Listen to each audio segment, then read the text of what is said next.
So, hi everyone. We're going to be talking today about our silent retreat experience that we did for 7 days in Costa Rica, and 3 days prior to that, we did a Japanese koan Zen koan workshop, which Tony's going to share a bit more on. Thank you for that beautiful introduction, my dear. Okay. So, wow, you can be a little silly. Come on. Silly feels silly. Feels silly. Okay, yeah. So, patronizing, Okay, go on, go on. patronizing Huizin was, as she said, it's a Zen koan. And what koan means is that you have this contemplation point. So, for example, in this case, it was a phrase, and the phrase is Huizin. I guess it's not like saying, you could say, like, who am I, or whatever phrase, but that almost is too narrow. And I think the purpose of it is to keep it more broad. So, like, where who is in is such a unanswerable question, but the goal of it is that it just keeps pointing you inwards. So for those 3 days, we were in silence unless we were within the workshop. And all the time, whether we were alone and in silence or we were within the workshop, we were contemplating the question, who is in, who is in, who is in. Sometimes it would be with the help of a mirror, who's another person, which wouldn't show any emotion. They would just basically observe and be a focal point for you to kind of express who is in. I would say I don't want to give too much away because we've been told not to give too much away in case anybody experiences it for themselves. But it was as if, like, we did 3 days of intense psychotherapy combined with, like, kind of this Zen mindfulness where it's like just becoming completely detached, at least in my case, from the thoughts. And like I would have these experiences, but I would know that there's nothing to be attached to, because within the next conversation, even if I had this great revelation about like the nature of mind or something, within the next conversation I felt my attachment to that previous realization and I'd want to share it, and then I'd realize that that's no longer my genuine experience within myself. It's an attachment to the past. So through that process, I feel like I became very detached from any thoughts that I would have, because yeah, even like the most spiritual thoughts, like, they come and they go, and it's almost like I became indifferent to what thoughts were coming. I was just the observer of them. I feel like I had a similar experience. I felt like the thoughts coming in and out. I think the most profound experience I had with that workshop was just really noticing how fast and reactive and automatic my thoughts feel. Like how much of my experience is actually connected to the outer world. It's almost like a feedback. It was interesting. That was like one of the bigger things that I realized when I did the Who's in koan with just myself and a literal mirror in front of me. It felt like everything just broke. All the facades I was putting up, it all just crashed down because I was looking into my own eyes and it was like a direct mirror, inward. So everything broke and shattered and I just started crying. But it was so profound because I feel like my crying sessions start from a place of like, what the heck was happening? A lot of pain, and then it transforms into like, I've got this. Like, life is so great, and like so much gratitude comes in afterwards. It's like weird sine wave for me. How did the who's in impact your silent experience?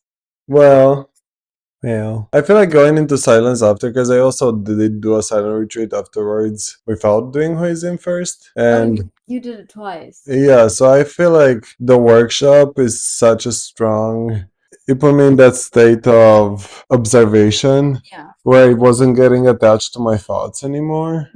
And it's so interesting because it's not like I discovered something. It's more like I discovered that all thoughts are like just pass by. And there was no reason to cling to any of them. Mhm. So then within the silent retreat, I think the main theme of it was to release expectations. And because it wasn't like what people normally think, where you go in a silent retreat and there's so much format and you have to sit down and meditate every day. It was very like loose structure. Yeah, yeah. I guess it's very different from a typical Vipassana. Yeah, well, it wasn't a Vipassana. Yeah. But yeah, that's the one that people think most If when they think of silent retreat. yeah.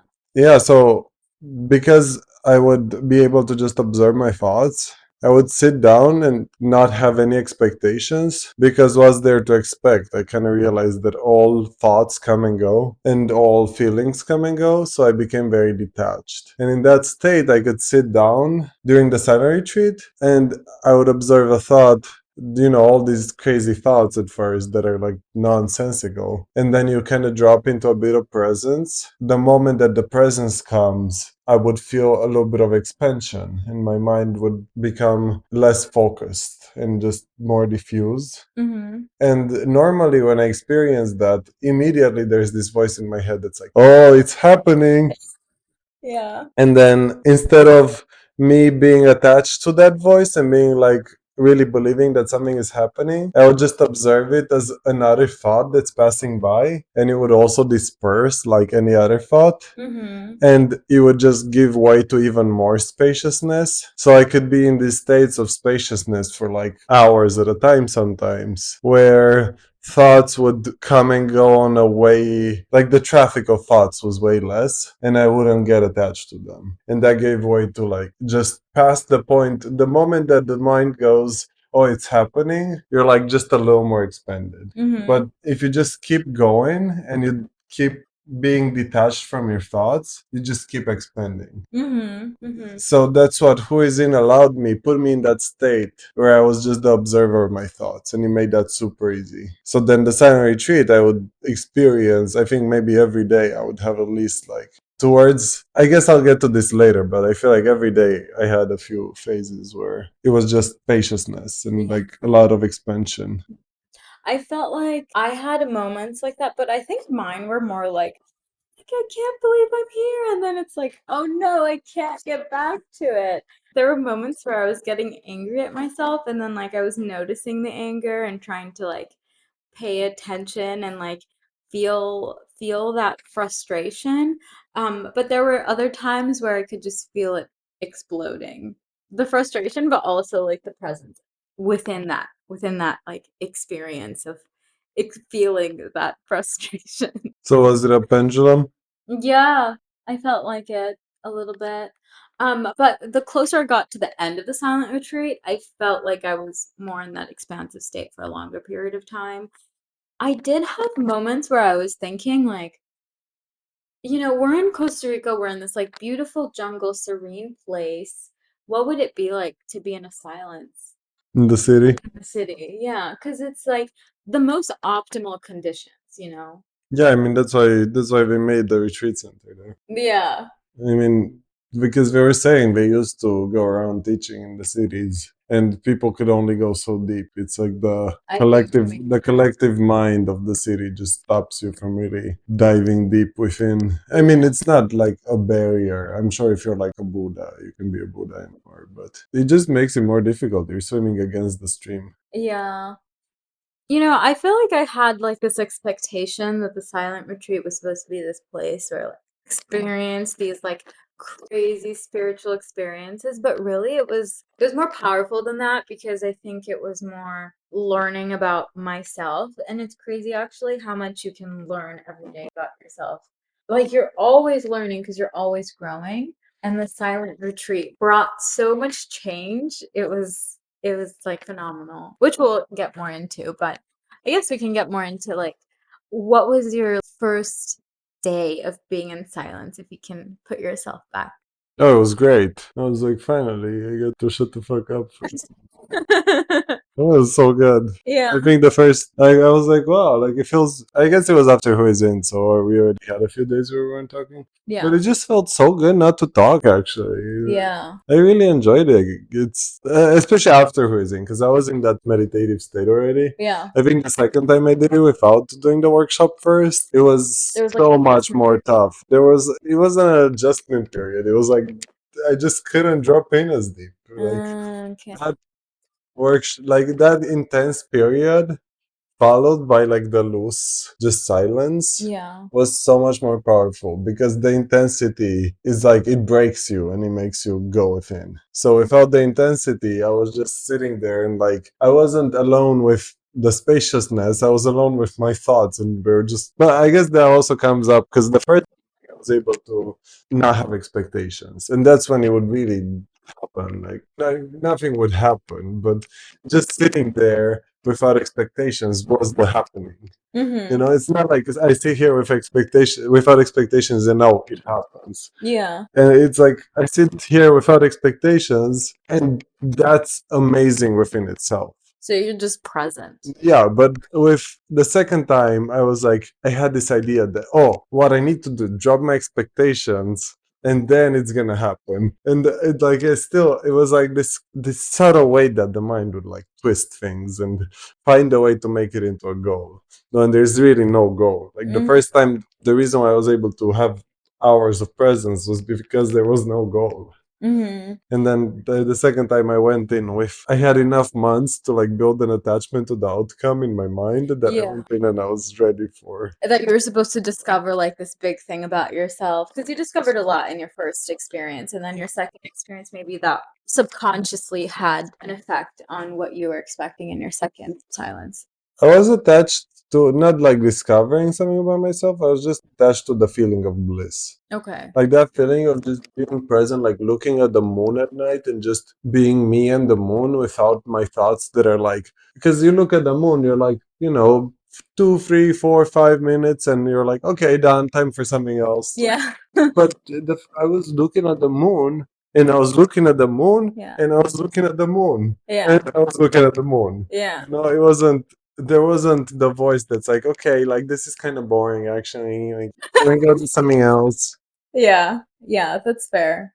I had so many moments of presence, but there was so many moments of like conflict inside of me, actually. A lot of internal conflict. It feels like I have like multiple voices in my head, and then that's not to say I have like someone talking to me all the time or something, but it's literally like the angel and the devil almost. There was this, so at the silence retreat, there were every evening we would have a satsang where the facilitator of the silence retreat would read out letters that each of us were sharing with him so he could, talk more about it or answer whatever it is. And this person was talking about this negative voice inside of their head that they almost are not aware of, weren't aware of until being in silence.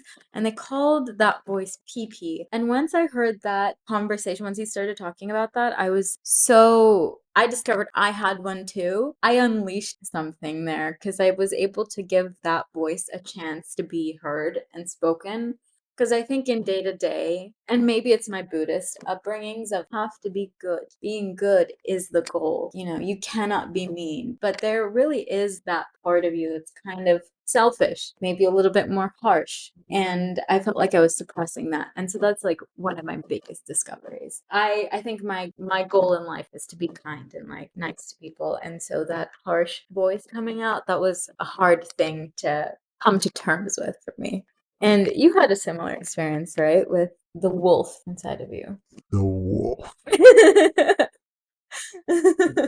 I guess because we're going back to how you said you were experiencing a pendulum and you felt like towards the end of the retreat you were experiencing more positive states of being. For me, it wasn't that I was experiencing more positive states, it was that from the beginning to the end, the pendulum just was swinging wider and wider. So I was experiencing more. When I was experiencing bliss, I was experiencing more of it. And when I was experiencing so I would experience bliss. I would try not to be attached to it, right? Or not try to not be attached, but I would realize that there's no point in being attached to it because every time you sit here without expectations, you're there. So it's not a state that you need to be attached to or grasp onto with anything. If you just release your expectations, you're there. So whenever I would be in that state, I'd be like, okay, if thought comes back, I don't need to grasp onto this state because thought and mind and emotion and all of this is just covering up this state. It's not really going anywhere. Mm-hmm. It's just not so obvious because it's covered up by things that are just more gross and more like dense. Yeah, so it's like all within you, but we have all these things that maybe like socializations affected that, and it's just kind of covered up. Yeah, it's just covered. It's like there might be a breeze that's like subtle, but let's say there's like a rushing river next to you. The river will take up your attention, so you won't notice the breeze anymore. Yeah. But the breeze is still there, so there's no reason. It's insensical to grasp onto the breeze because it's still there as long as the all the noise from the river isn't covering it up. Uh-huh. And so that was my realization. And with that, it felt like I would go into a state of bliss where I would realize that. And I wouldn't attach to it. So I'd just let it swing in the other direction naturally. And then the thoughts would come back really intense. And I literally just couldn't control it. And I wouldn't try to. I just let them run their course. And eventually they would. And it would swing back to bliss. And what I also realized with that is that my mind, it changes with the time of the day. So around noon, I couldn't stop it. I was just thinking compulsively. My mind is just a habit. Like that's when my energy is the most active. I'm supposed to get stuff done. I think it's in track with the circadian. yeah, I think it's natural. And then the moment the sun would start to set, I'd be like, suddenly there would be gaps in my thoughts, and I'd be able to commune with nature a lot more because I wouldn't be so sucked into my like thoughts. And so it would be every day. I noticed around when the sun was high up in the sky, compulsive thinking. The moment it would be either early morning or towards the evening time, so much more spacious and quiet. So yeah, but the pendulum would swing every day. And also there would be like, those are like the big cycles, but there's also smaller cycles within those. Oh, I guess because you were talking about the wolf experiences. So that's what I realized is that especially while I was eating, I was very compulsive. The first 2 days maybe, I ate super mindfully, never enjoyed the food so much in my life. By day 3 or 4, it was game over. Every time I would eat, I'd be so mindful and peaceful, and I'd be like, okay, let me enjoy my meal. And I'd grab a fork. The moment the food would go into my mouth, I'd become like a hungry wolf. I'd be like, "Oh, gobble, gobble," like, and then the food's gone, and I'm like, what just happened? Like, I was not in control of that. Something else took over me. I just became completely unconscious while I was eating. And we had a talk from Osho one of the days, and Osho was saying how Not literally from Osho. yeah, well, we listened to a recording of Osho, and he came. See, now I'm like thinking about it.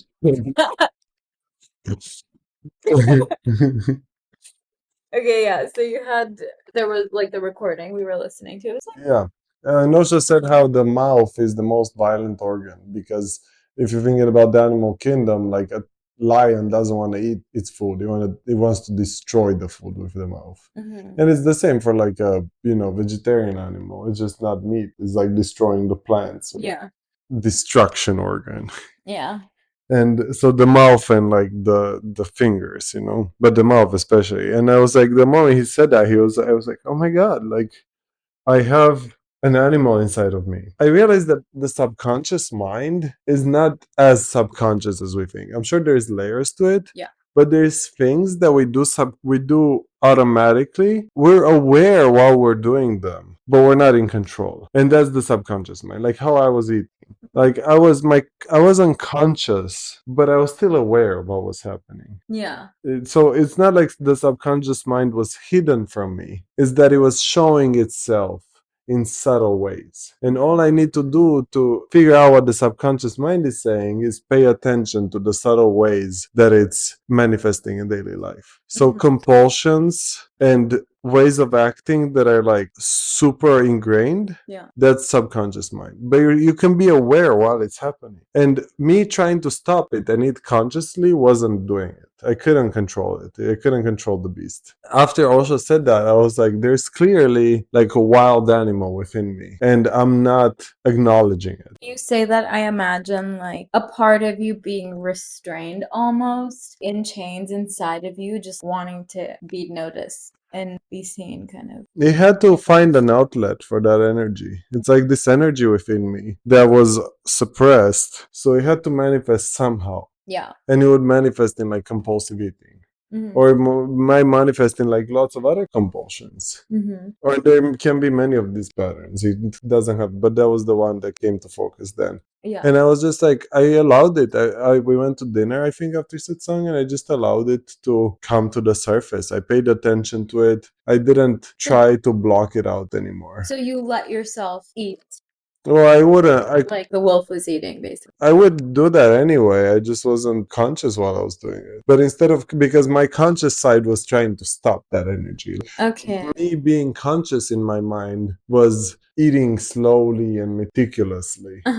But I realized being conscious is bringing consciousness to the pattern that's already there, instead of having this like aversion to it. Yeah. So instead of eating like a wolf and trying to stop it with another part of my mind, I just allowed it to happen, and I was observing it as a conscious observer. And then I just allowed, I sat with that energy, like this beast within me. And after dinner, like my breathing, like I was just feeling into it. Yeah. And my breathing became heavy, like, no. Okay, show us how you were breathing. I was feeling into it.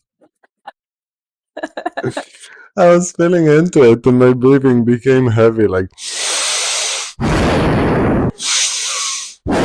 and like my jaw was clenched, and my fingers became almost like claws. Yeah. And I was just walking around, and I felt like a fucking like werewolf. It's like fury and anger were just running through my veins. I just allowed it all out. Did you associate any colors with that? Red, Uh-huh.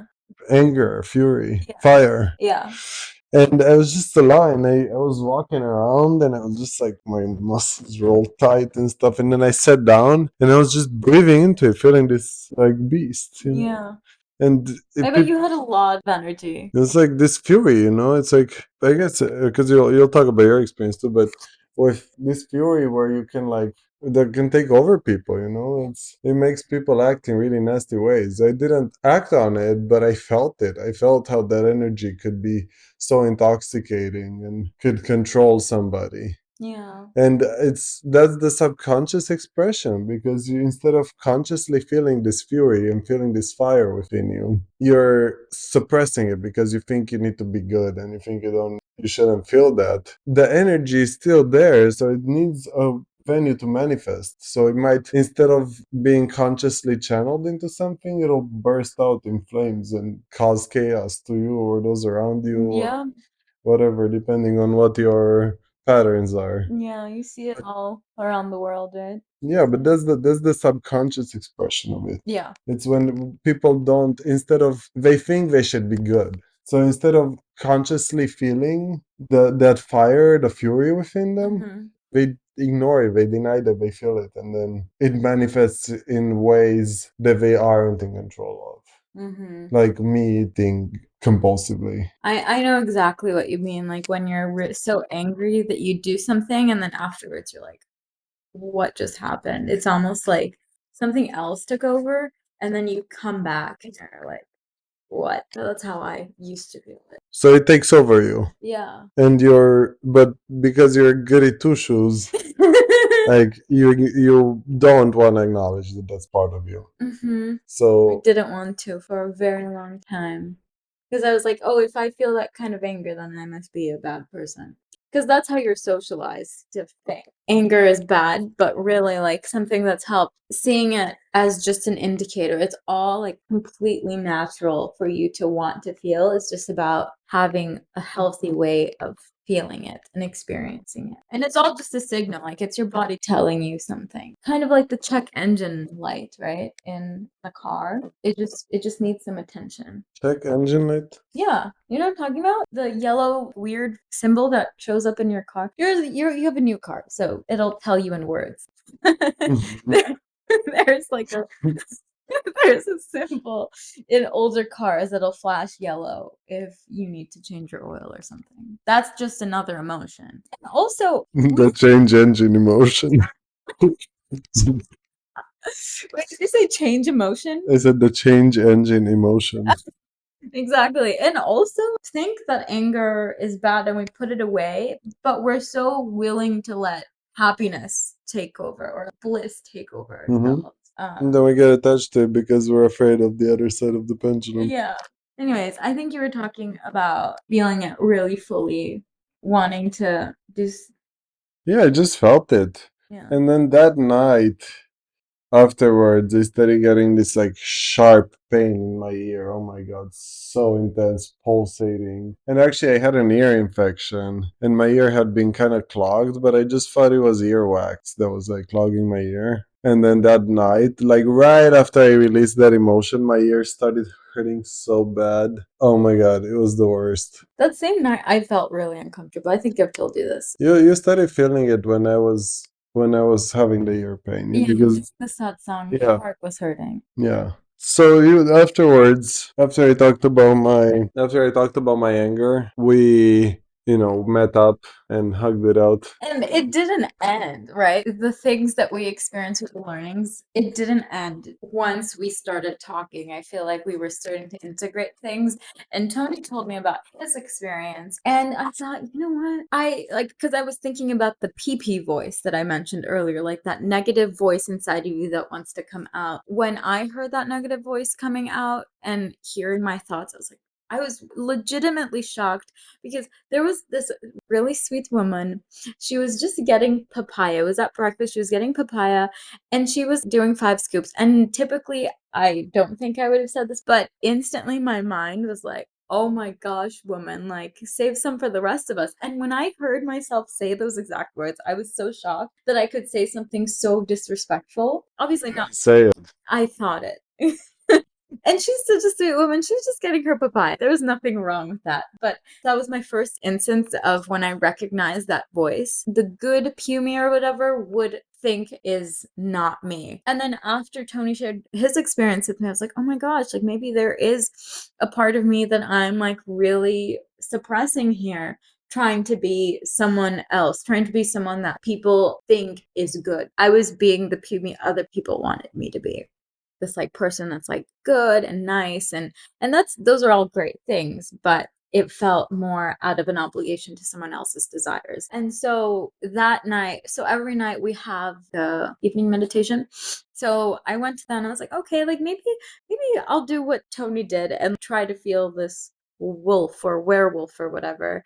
And in that meditation, it started as anxiety. I was a little bit shaky. I didn't know what I was doing, but my intentions were to feel angry. I was like, okay, I'm going to be angry during this meditation. And it started off as anxiety, and I started crying. Lips were shaking a little because I didn't know what was going on. And then once I let go of the anxiety, it slowly transformed into like deep rage. Oh my gosh, like my fingers clenched, my teeth clenched, they were almost grinding. Like my eyebrows were so furrowed. I was breathing really heavy. I was just imagining myself in front of a punching bag and just like punching the crap out of it. I was so angry without any cause to, like without any particular situation or reason to feel angry. I was just really angry. And then I felt like as I was doing that, I was thinking about ways I could actually alchemize this anger. I felt like it gave me more motivation to do the things that I was doing just aimlessly because it's my duty or my job to like do my homework because I'm in a PhD program or do this or clean that. But I felt like I activated a fire inside of me. That's been so transformational for me. And it was all thanks to you sharing your experience with me. How has your experience of the anger impacted you since? Well, for one, it's led to my dissertation topic for my PhD program. I think I had a fear of picking some random dissertation topic just to do it. And this was actually pivotal in finding a topic because I feel as though I was going through life just on the surface. I wasn't fully involved in what I was doing. But now I feel fully present and involved. I guess it activated a sense of presence, perhaps. And so it's led to that dissertation topic. So, creating some sort of meditation or whatever it could be to help people experience those emotions that we might have suppressed. Because I think it takes more energy to hold that emotion back, and we don't realize it, but it does. But once you release it, you have this excess of energy that you could use a lot more proactively and more productively. And so I feel like I have way more motivation or more literally energy within me to do things. Do you feel like once you let out this werewolf and kind of said hello and acknowledged it, you feel like you have more energy within you? For sure believe that it takes more energy. It's like part of your energy that you're not using consciously. Yeah. That's why it's manifesting in an unconscious way, or subconscious way, because you're not utilizing that energy. So, you could bring it up in like whenever I would feel that intense fire, Yeah. it's so easy to channel that into ambition or into a killer workout or into any, it's like a very masculine force, right? It's Mhm. about like conquering the world type of energy. Mhm. Yeah. Oh my gosh, totally. Totally. I just wanted to punch the crap out of something or go on the craziest run. I just wanted to like really move my body. Hmm. Um, What else is there to talk about?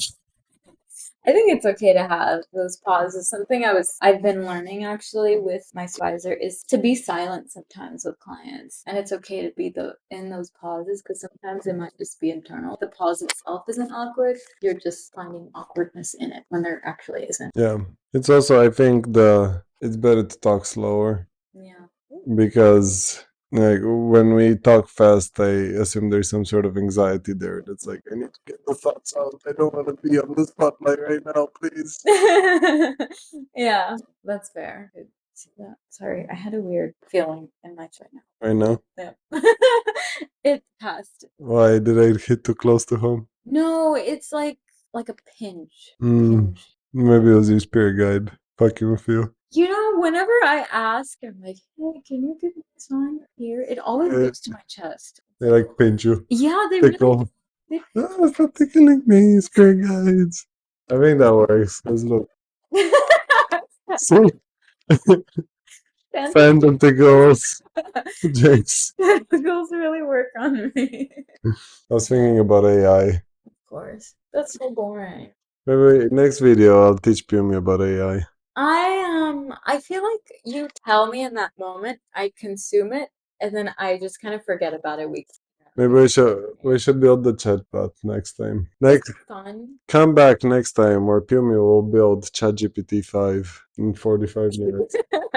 I guess so. We're getting off topic, but I feel like we've kind of come to a conclusion of our experience with the silence. But I think the biggest takeaway is that you learn a lot about yourself and you come to acceptance. You have all these, I guess, barriers.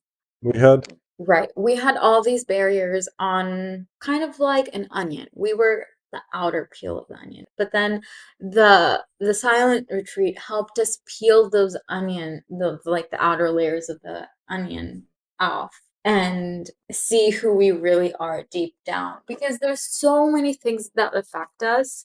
We're actually so reactive, at least for me. I feel like we are very reactive, and that's completely normal. We're social creatures, right? So I think that's one of the biggest things I learned is just finding that part of ourselves that's the truest to our nature and acceptance, accepting those parts of ourselves that we were repressing or putting away, or I was putting away, and seeing everything as just a normal experience that's a part of you and it's just bringing that awareness to those parts and just finding a way to express that in a more healthy way. And I think that's the biggest goal or not goal, because I didn't have a goal, but biggest thing I achieved out of the silence retreat. yeah, I was under the impression I would go there and be blissful for a Yeah. week, and it was actually so much shadow work and so challenging, but it Yeah. was better than I expected at the same time. With just positive experience, and there were like very positive experiences, but with just those, you would come back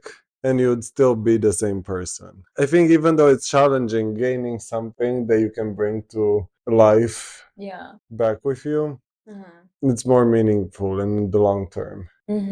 Absolutely. I also would say that we did it in a very optimal setting. It was a beautiful place, it was a beautiful community, but it's completely doable at home. I know someone that does it at home by themselves with the assistance of some online course. It can be done anywhere. And so I really encourage people to be in silence, at least for a weekend or something. It can be so transformational. I've brought in so much change into my life because of that, and people have noted a lot of the change to me. And that's when it kind of hit me. I actually took so much from this experience. So some of our friends I'm also, scratching your nose so much. it's itchy. Stop it. We had Nova over yesterday, so my Oh, nose okay, is okay. recovering from that. Yeah, I don't know what more to say. I think You know, say it. someone has to say it. Okay. RFK 2024. I'm gonna keep that in. Okay. The outcome of our silence retreat is that we're voting for art. That was the biggest realization. But there even Mic drop. okay. Well, jokes aside, this was kind of cool. We should do it again. Yeah. Next time we'll talk about a different topic. Final question. Final question for you, Timmy. If you could do in my experience with the silent retreat, I had so much energy and I didn't know how to contain it. Maybe it's different when you're not 25. And also, I think in general we have a lot of energy. Like every weekend we're like either dancing or on a 14-mile hike or doing something crazy. So for me, if that was the most difficult thing, it felt like, especially because I'm not using my energy through the mind anymore. I had even more available. So my body was just, I needed to do like heavy workouts or something. I just couldn't be still, you know? Yeah.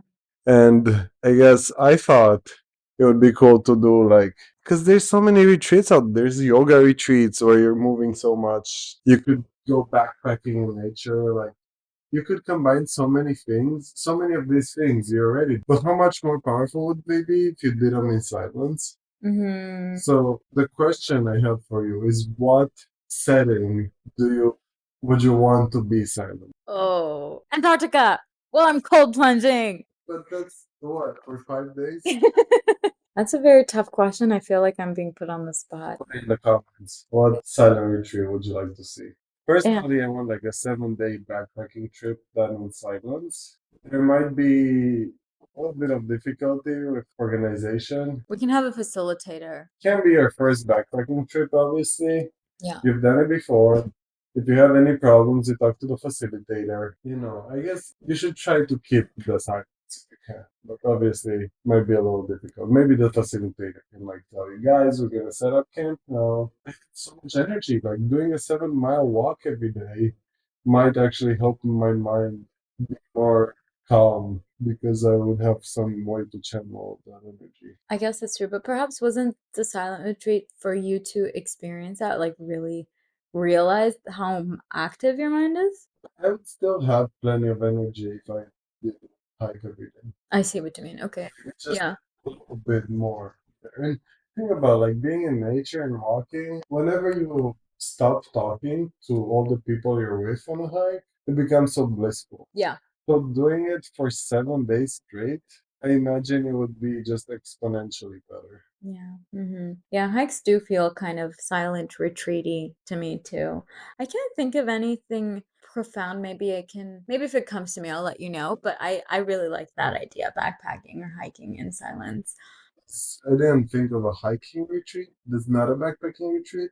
That might be even better because then, like, let's More say accessible, right? checkpoints. So you do hike for like 7 to 10 miles a day, but when you get there, you have food, you have accommodations, you can do like some morning yoga and some meditation and maybe a satsang or whatever, and then you wake up in the morning and you keep hiking to the next checkpoint. Imagine like these silent retreats at national parks. Oh hell yeah! We have one at Yosemite, we have one at Sequoia, we have one at Glacier, we have one at But other the places. accommodations aren't there so much, right? We can set up yurts. If this gets 25 likes,